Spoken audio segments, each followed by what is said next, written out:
right-wing critics of big tech, who also happen to be invested in stocks associated with big tech, are really making a point to campaign about how they're gonna take these Silicon Valley companies to task. They really, really are.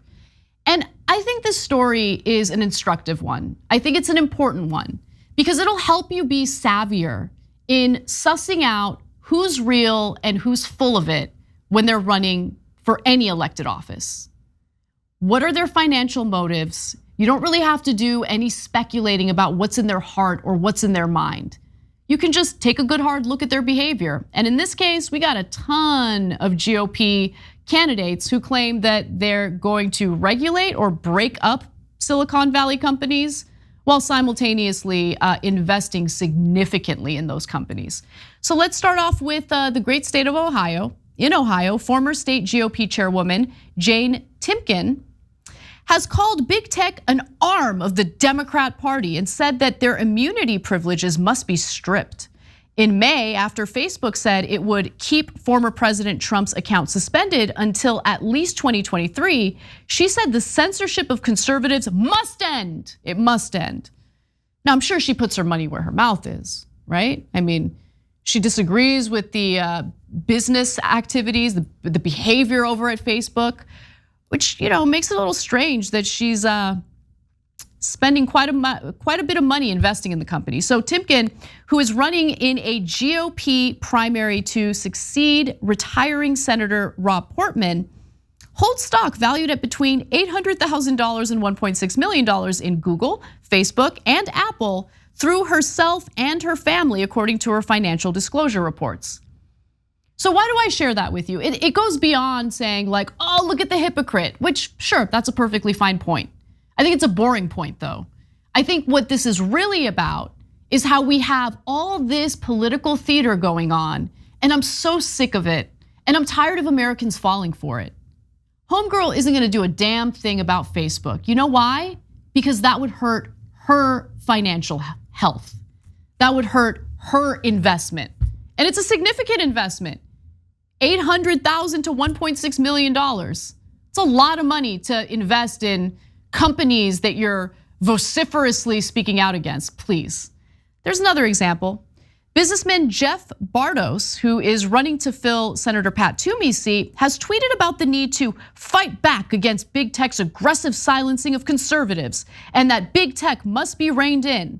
Well, his financial disclosure report shows that Bartos, through his spouse, holds stock valued at between $200,000 and $500,000 in Google. He holds stock in Apple valued between $300,000 and $600,000 through a spouse and in a joint account. And look, sometimes they do this cutesy maneuver where they'll have their spouse do the investments, but it's the same household, all right? You ain't gonna do a damn thing toward any company that's helping you bring in income for your household. And by the way, this is not a Democrat or Republican thing. This is a corrupt politician, both sides issue.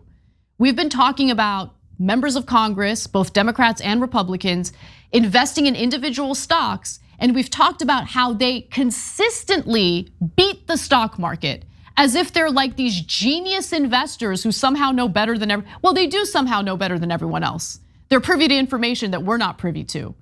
But while that's one part of the problem, the other part of the problem is you're not going to regulate corporations if you know that those corporations will take a financial hit from the regulations.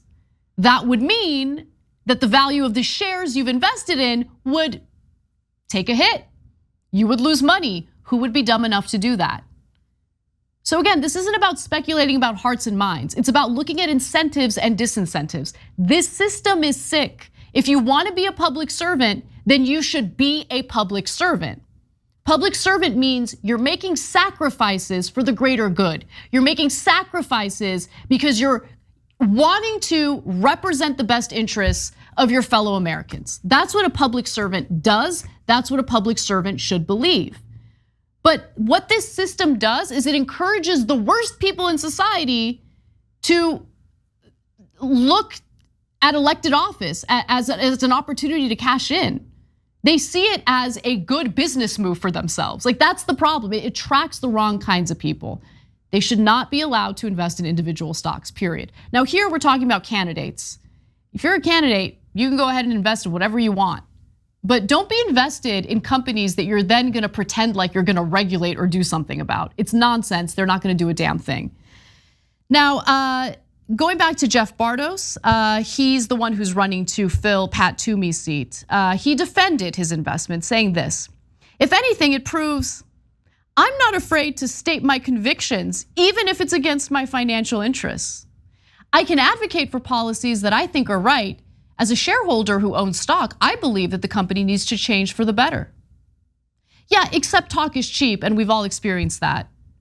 While we follow political news, while we see what candidates end up doing once they're elected into office, they'll say one thing and then they'll renege on all their promises. I'm so tired of hearing them talk about all these amazing things they're gonna do. We're gonna break up big tech. We're going to regulate the fossil fuel industry. We're gonna invest in renewable energy. Whatever the lie is, I'm sick of it. It's all theater. Again, look at their incentives and disincentives. Finally, there are Democrats in this story too, but surprisingly, there are some examples of Democrats who are not corrupted by this process. So Pennsylvania Lieutenant Governor John Fetterman and Representative Connor Lamb, two of the Democratic candidates looking to flip Senator Toomey's seat, do not hold stocks in these tech giants. Based on their disclosures, they've also come out in support of proposals to ban congressional stock trading. See, that I can get behind, because again, talk is cheap. Saying that you're gonna do something means absolutely nothing in politics these days. But if you put your money where your mouth is, if you show that you are not personally invested in the very companies that you claim you're gonna do something about, then you've got a little more credibility. So, just thought that was a fascinating story. Of course, this is the kind of stuff that goes by the wayside. When we talk about corruption, it definitely exists in the form of unlimited campaign donations from the wealthy to political candidates and congressional lawmakers. But that's just one side of the story. The thing that they care about, I would argue more, is their household income and how much money they're personally making off of being invested in individual stocks. That is a massive conflict of interest. It absolutely should be banned. And unless we do that, really any discussion about policy is just a moot point. Thanks for watching the Young Turks, really appreciate it. Another way to show support is through YouTube memberships. You'll get to interact with us more. There's live chat emojis, badges. You've got emojis of me, Anna, John, JR. So those are super fun. But you also get playback of our exclusive member-only shows and specials right after they air. So all of that, all you gotta do is click that join button right underneath the video. Thank you.